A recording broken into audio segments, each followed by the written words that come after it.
Sophie poussa la porte de l'appartement avec une violence qu'elle ne se connaissait pas.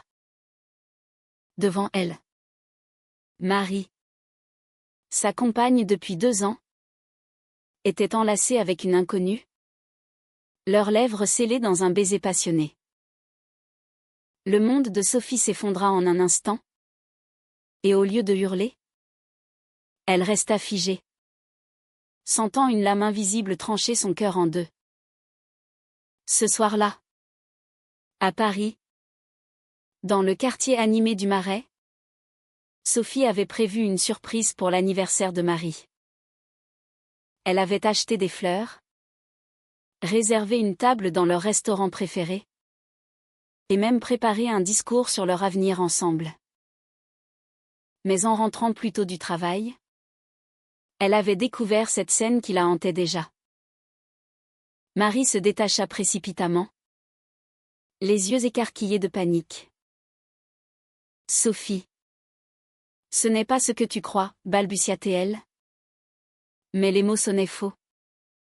Comme un mensonge mal répété. L'inconnu, une femme aux cheveux courts et au regard fuyant, ramassa son sac et fila sans un mot, laissant un silence oppressant. Sophie sentit ses jambes flancher. Elle s'assit sur le canapé, les fleurs tombant à ses pieds. « Comment as-tu pu » murmura-t-elle enfin. La voix brisée. Marie s'approcha, les larmes aux yeux. C'était une erreur. Une seule fois. J'étais confuse. Avec la pression au travail. Et la famille. Mais Sophie n'écoutait plus. La trahison n'était pas seulement physique, elle touchait à l'essence de leur relation. Construite sur la confiance dans un monde qui les jugeait déjà. Sophie avait 28 ans. Une professeure d'histoire à l'université. Passionnée par les révolutions passées mais terrifiée par les siennes propres. Originaire d'une petite ville conservatrice en Provence, elle avait fui vers Paris pour vivre librement son orientation sexuelle. Marie, 30 ans, avocate ambitieuse dans un cabinet prestigieux, venait d'une famille bourgeoise catholique où l'homosexualité était un tabou absolu. Leur rencontre, 2 ans plus tôt, lors d'une manifestation pour les droits LGBT, avait été un coup de foudre. Elle s'était promise fidélité et soutien mutuel face aux regards désapprobateurs. Pourtant, les fissures étaient apparues progressivement. La mère de Marie, une veuve intransigeante, multipliait les appels insistants pour qu'elle se marie avec un homme convenable. « Tu as 30 ans, ma fille. Il est temps de penser à une famille normale, » disait-elle souvent. Marie, déchirée entre son amour pour Sophie et le poids des attentes familiales, avait commencé à douter. Cet inconnu, rencontré lors d'un afterwork, n'était qu'un symptôme d'un malaise plus profond. Le lendemain matin, Sophie se réveilla seule dans le lit. Marie avait dormi sur le canapé, mais elle était déjà partie au bureau. Sophie fixa le plafond, les pensées tourbillonnant. Devait-elle pardonner ? La société française, malgré ses avancées, portait encore des jugements subtils sur les couples lesbiens. À l'université, Sophie avait vu des collègues murmurer derrière son dos. Et maintenant, cette trahison amplifiait tout. Elle décida d'appeler sa meilleure amie, Claire, une psychologue qui avait toujours été son pilier. Claire l'écouta patiemment au téléphone. Sophie. C'est un choc. Mais tu dois confronter tes propres peurs. Marie n'est pas la seule en faute, votre relation est sous pression constante. Sophie raccrocha. Plus confuse. Elle se rendit à l'université. Mais les cours passèrent comme un brouillard. Ses étudiants remarquèrent son absence d'esprit, mais elle balaya leurs questions.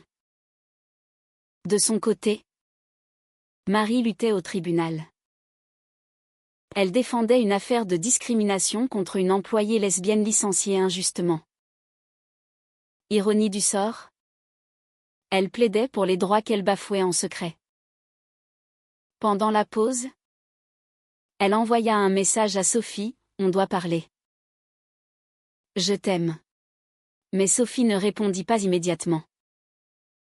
Elle errait dans les rues de Paris, passant devant la scène où elle s'était embrassée pour la première fois. Les souvenirs la poignardaient. Le soir, elles se retrouvèrent. Marie avoua tout, l'inconnue s'appelait Élise. Une collègue. C'était impulsif. Stupide. Mais je me sens étouffée par ma famille.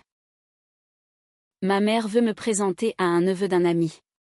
Sophie explosa, « Et tu crois que je n'ai pas de pression ? Mes parents ne savent même pas pour nous. Mais je ne t'ai pas trahi pour autant. » Les mots volèrent. Accusateurs. Blessants. Marie pleura, admettant sa faiblesse morale. J'ai peur de tout perdre, toi. Ma carrière. Ma famille. Cette nuit-là, elles dormirent dos à dos. Un gouffre entre elles. Sophie se demanda si l'amour pouvait survivre à une telle fracture. Le lendemain, un appel de la mère de Marie changea tout. Marie. J'arrive à Paris demain. On doit discuter de ton avenir. Marie paniqua. Devait-elle cacher Sophie? Comme d'habitude? Ou affronter enfin la vérité? Sophie, entendant la conversation, posa un ultimatum, choisis. Moi ou les mensonges? Marie hésita, le cœur serré. Elle savait que révéler leur relation signifierait un scandale familial, peut-être un rejet définitif. Mais perdre Sophie était impensable. Elle décida de confronter sa mère. Maman, il y a quelqu'un dans ma vie. Une femme. Le silence au bout du fil fut assourdissant. Sophie, de son côté, luttait avec ses propres démons. Elle avait toujours été la forte, celle qui assumait. Mais cette trahison ravivait des blessures d'enfance, le rejet implicite de ses parents pour sa différence. Elle consulta un thérapeute en secret, explorant ses peurs d'abandon. Les jours suivants furent tendus. La mère de Marie, Madame Dupont, arriva. Élégante et rigide. Marie l'accueillit seule, Sophie ayant accepté de se retirer temporairement. Ma chérie, ce neveu est parfait pour toi, commença Madame Dupont. Marie inspira profondément. Maman, je suis amoureuse d'une femme. Sophie. Nous vivons ensemble. Le choc fut palpable. Madame Dupont blêmit. C'est une phase. Tu as été influencée par cette ville décadente. Marie tint bon, expliquant son amour. Ses luttes. Mais sa mère partit furieuse, menaçant de couper les ponts. Marie rentra en larmes, mais soulagée. Sophie l'attendait. Elles s'embrassèrent. Un baiser teinté de tristesse et d'espoir. Pourtant, la trahison planait encore. Sophie doutait, pouvait-elle vraiment pardonner? Elles décidèrent de consulter un conseiller de couple. Les sessions révélèrent des vérités douloureuses. Marie avait flirté avec Élise pour tester ses limites, fuyant la réalité. Sophie admit sa possessivité, née de l'insécurité sociale. Au fil des semaines, leur relation se reconstruisit lentement. Mais un nouveau coup frappa. Élise contacta Sophie anonymement, révélant que Marie avait promis de quitter tout pour elle. Sophie confronta Marie, qui nia farouchement. C'est un mensonge pour nous détruire. Mais le doute s'installa. Le message d'Élise arriva comme une bombe. Marie m'a dit qu'elle te quitterait. Demande-lui la vérité. Sophie fixa l'écran de son téléphone, le cœur battant. Était-ce une manipulation? Ou la preuve d'une trahison plus profonde? Elle décida de ne pas confronter Marie immédiatement, préférant observer, tester la loyauté. À l'université, Sophie se concentra sur ses cours, mais son esprit vagabondait. Elle enseignait la Révolution française, parlant de trahison et de guillotine morale. Ironie amère. Ses étudiants, sentant sa distraction, posèrent des questions.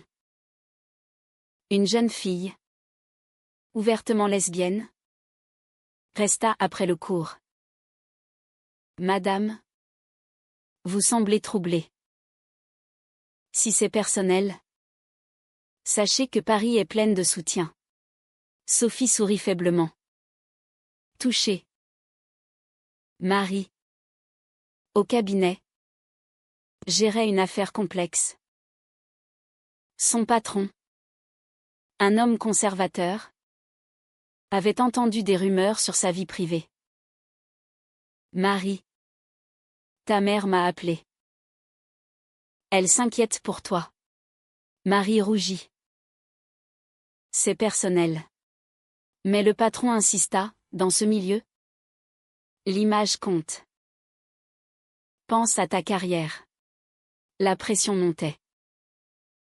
Marie rentra épuisée, ignorant le tourment de Sophie. Ce soir-là, elles dînèrent en silence. Sophie observa Marie, cherchant des signes de duplicité. Finalement, elle lâcha. Qui est Élise vraiment? Marie pâlit. Une collègue. Pourquoi? Sophie montra le message. Marie explosa, c'est faux. Elle ment pour se venger parce que je l'ai repoussée. Elles se disputèrent violemment. Accusations fusant.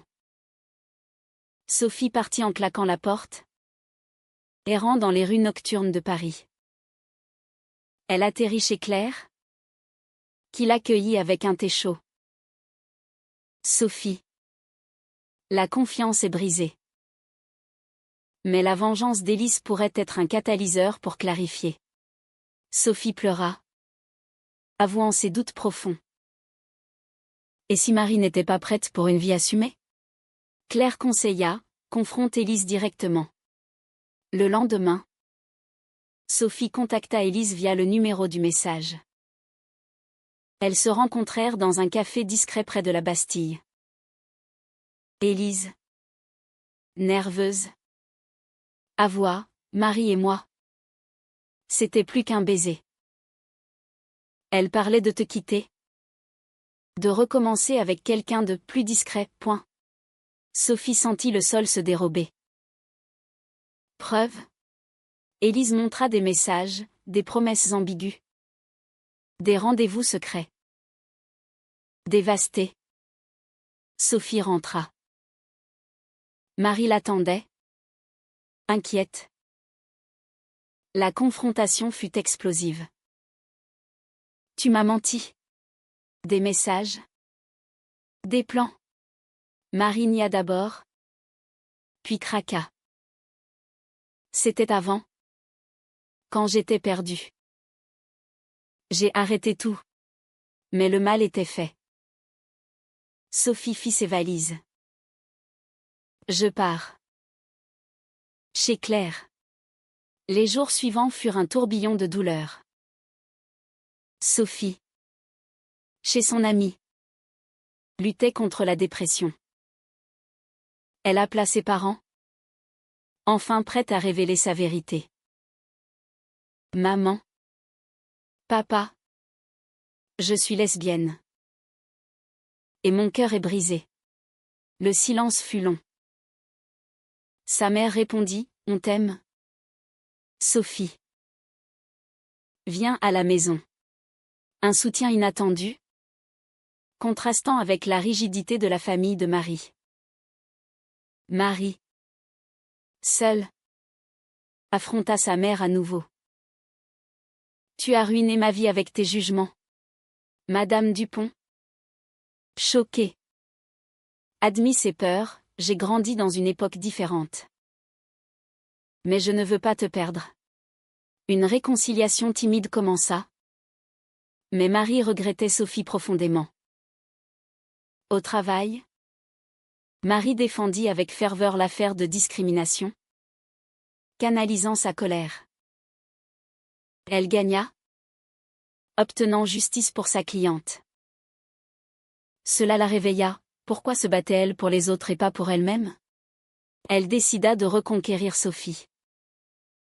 Sophie, de son côté, explorait sa solitude. Elle rejoignit un groupe de soutien LGBT à Paris, rencontrant des femmes aux histoires similaires. Une en particulier, Laura, une artiste de 32 ans, l'attira par sa force.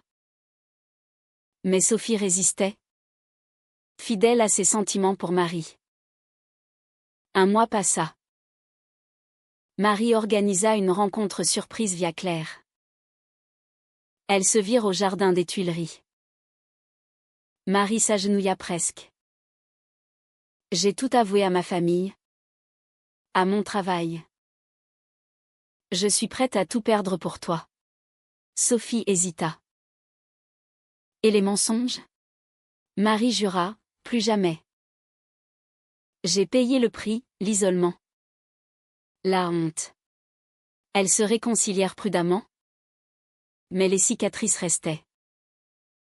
La société française, avec ses lois progressistes mais ses préjugés persistants, les testait encore. À une soirée professionnelle, un collègue de Marie fit une remarque homophobe. Marie le remit à sa place publiquement, risquant sa carrière. Sophie, encouragée, invita Marie chez ses parents en Provence. Le voyage fut tendu. Les parents de Sophie les accueillirent chaleureusement. Mais des questions maladroites surgirent. Comment gérez-vous les regards des gens? Sophie répondit honnêtement, avec douleur. Parfois. Mais l'amour vaut le combat. De retour à Paris, un nouveau drame frappa. Élise, jalouse, répandit des rumeurs au cabinet de Marie, menaçant son poste. Marie dut se défendre, prouvant son intégrité. Elle gagna, mais épuisée. Tout ça pourquoi? Pour nous, demanda-t-elle à Sophie. Sophie réfléchit. Leur relation, forgée dans le feu, était plus forte. Mais à quel prix? Les nuits blanches, les larmes, les doutes moraux. Était-ce éthique de pardonner une trahison? Ou une faiblesse? La victoire de Marie au cabinet marqua un tournant. Mais les ombres persistaient. Sophie, de plus en plus impliquée dans la communauté LGBT, organisa une conférence à l'université sur les discriminations subtiles en France. Marie y assista, fière. Mais un incident la secoua, un étudiant conservateur la défia publiquement. L'homosexualité va contre la nature familiale traditionnelle. Sophie répliqua avec calme. Mais intérieurement, elle bouillonnait. Ce soir-là, elles discutèrent longuement. Ces jugements me fatiguent, avoua Sophie. Marie hocha la tête. Moi aussi. Mais on se bat ensemble. Pourtant, Marie cachait un secret, sa mère, réconciliée en surface, complotait pour la sauver. Madame Dupont contacta un prêtre ami pour une intervention. Sophie, ignorant cela, se concentrait sur sa thèse. Elle explorait les figures historiques lesbiennes, comme Nathalie Clifford de Barnet, inspirée par sa propre vie. Mais les doutes sur Marie ressurgissaient. Était leur amour authentique? Ou une réaction à la pression sociale? Un appel anonyme changea tout. Marie voit encore Élise. Sophie, sceptique, enquêta. Elle suivit Marie un soir, la voyant entrer dans un bar. Le cœur serré, elle entra. Marie était avec Élise, discutant intensément. Sophie s'approcha, furieuse. Encore? Marie sursauta. Non. Je la confronte pour les rumeurs. Élise ricana, elle ment. Elle m'a appelé. La dispute éclata. Marie jura son innocence. Mais Sophie partit. Blessée. Chez Claire. Sophie analysa, c'est un cycle de trahison. Claire suggéra, peut-être que Marie a un problème d'engagement lié à son éducation. Sophie contacta la mère de Marie, osant une confrontation. Madame, votre influence détruit votre fille. Madame Dupont répondit froidement, c'est vous qui la corrompez. Marie, apprenant cela, explosa contre sa mère. Assez. Je choisis Sophie. Madame Dupont, blessée, coupa les ponts définitivement. Marie paya le prix, l'héritage familial, les liens affectifs. Elle rentra en pleurs. Sophie l'accueillit. Mais prudente. Elles décidèrent d'une thérapie intensive. Le thérapeute explora leur trauma, Sophie et son rejet parental latent, Marie et son conditionnement catholique.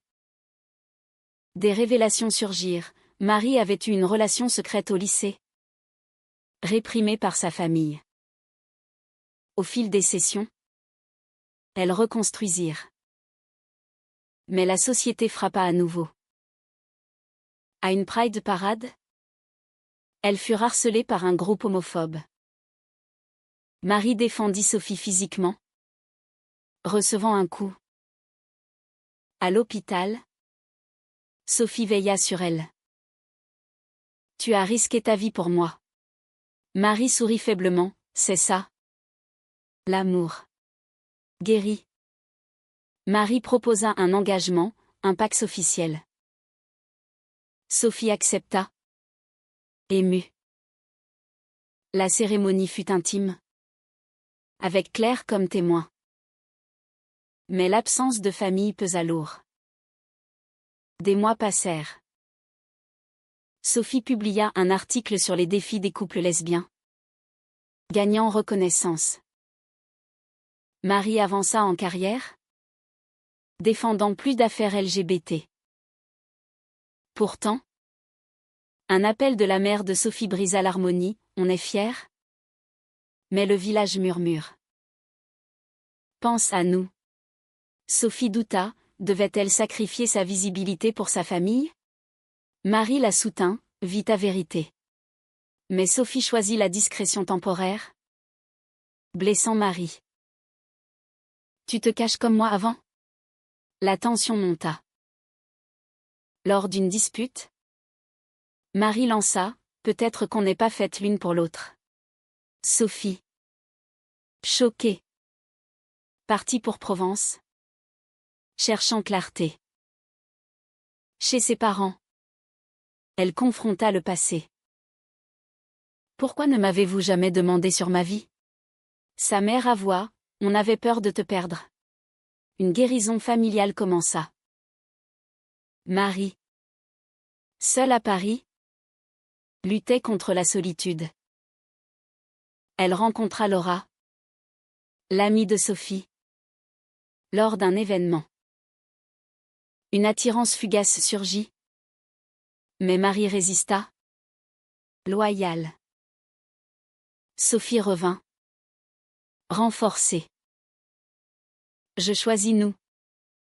Pleinement. Elles se réconcilièrent. Mais un nouveau twist, Élise réapparut, menaçant de révéler des secrets au travail de Marie.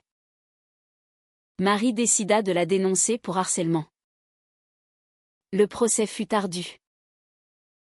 Marie gagna, mais épuisée moralement. Tout ça m'a changé. Sophie acquiesça, moi aussi. On a payé cher.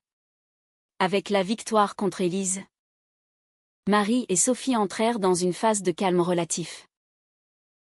Mais les cicatrices intérieures suppuraient. Sophie, inspirée par ses recherches, décida d'écrire un livre sur les luttes psychologiques des femmes lesbiennes en France contemporaine. Marie la soutint. Mais ses propres démons ressurgissaient, des cauchemars de rejet familial. Un jour, Madame Dupont appela. Repentante. J'ai réfléchi. Je veux te voir. Marie hésita. Consultant Sophie. Vas-y. Mais protège-toi. La rencontre fut émouvante. Madame Dupont admit ses erreurs, j'ai été élevée ainsi. Mais l'amour de ma fille compte plus. Une réconciliation fragile naquit. Sophie, de son côté, affronta un défi professionnel, son département universitaire remit en question son activisme LGBT. Le jugeant partial. Elle défendit sa position, risquant sa tenure. L'histoire n'est pas neutre. Argat-elle. Elle gagna, mais stressée. Leur relation s'approfondit. Elles voyagèrent en Normandie, loin de Paris, pour se reconnecter. Sur la plage, elles parlèrent d'avenir, enfants, mariage.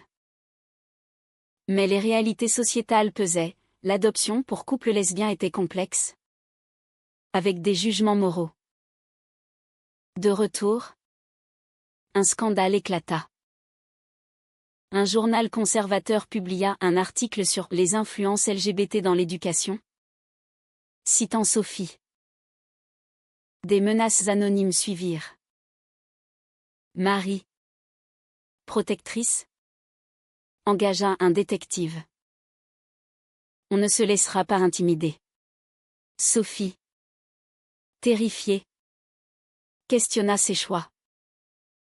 Et si on vivait plus discrètement? Marie refusa, non. C'est capituler. Leur débat révéla des divergences. Sophie, pragmatique, craignait pour leur sécurité. Marie, idéaliste, voulait changer le monde. Un incident culmina, lors d'une manifestation. Sophie fut agressée verbalement. Marie intervint, escaladant en bagarre.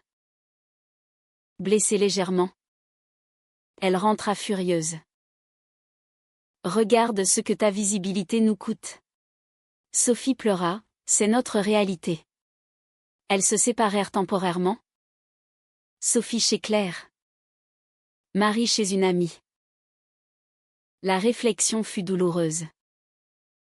Sophie réalisa que sa peur était ancrée dans le traumatisme de la trahison initiale.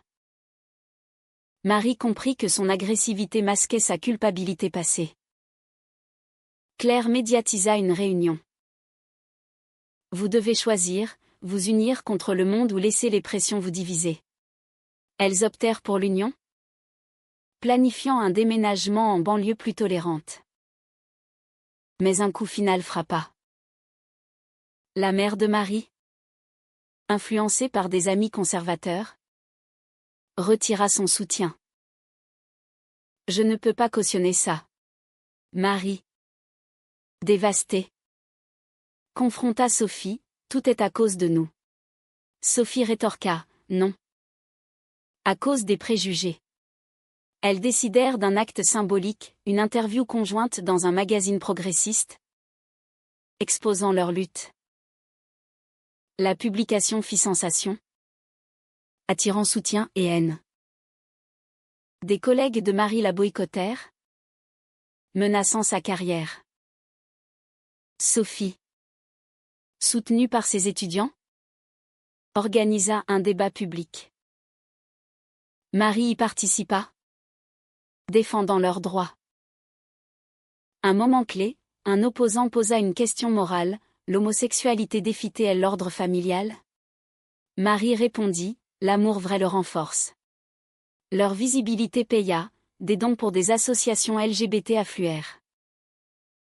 Mais personnellement, le prix fut élevé, insomnie, anxiété. Sophie consulta un psy, explorant si pardonner était une force ou une faiblesse. Un soir, Marie proposa, marions-nous? Pour de vrai. Sophie accepta, émue. La préparation fut joyeuse, mais tendue avec les familles. Les parents de Sophie vinrent, la mère de Marie déclina. La cérémonie, à la mairie de Paris, fut belle. Vœux échangés. Anneaux posés. Mais au dîner, une dispute éclata, un oncle de Sophie fit une remarque déplacée. Marie explosa, défendant leur union. La lune de miel en Provence fut un havre. Elles réfléchirent au sacrifice, trahison pardonnée. Famille perdue. Carrière risquée. Était-ce juste, se demanda Sophie. De retour, la réalité reprit. Marie perdit un client majeur à cause de sa visibilité. Sophie affronta une pétition contre elle à l'université. Les mois post-mariage furent un mélange d'euphorie et de tourments. Sophie et Marie, maintenant légalement unies, affrontaient le quotidien avec une résilience nouvelle. Mais les échos des trahisons passées hantaient leur nuit. Sophie terminait son livre, dédicaçant un chapitre à Marie, pour celle qui m'a appris le prix de l'amour. Au travail, Marie géra une affaire emblématique, une lesbienne contestée pour garde d'enfants. Elle y mit toute son âme, remportant une victoire qui fit jurisprudence. Mais le stress la mina. Je paie cher ma vérité, confia-t-elle à Sophie. Sophie, promue, organisa des ateliers sur la tolérance. Une étudiante, inspirée, révéla son orientation. Sophie la guida, se rappelant ses propres luttes. Pourtant, un fantôme ressurgit, Élise contacta Marie. Repentante. Je regrette tout. Marie refusa de la voir. Loyale. Mais elle en parla à Sophie. Transparence totale. Les familles évoluèrent lentement. La mère de Marie envoya une carte timide, félicitations. Un pas minuscule. Les parents de Sophie visitèrent, acceptant pleinement. Mais la société testait encore. Lors d'une conférence, Sophie fut huée par des activistes conservateurs. Marie la défendit en ligne, attirant des trolls. Elles durent renforcer leur sécurité. Un soir, Sophie posa la question cruciale, regrettes-tu nos choix? Marie répondit, jamais. Le prix en valait la peine. Elles s'embrassèrent, renforcées.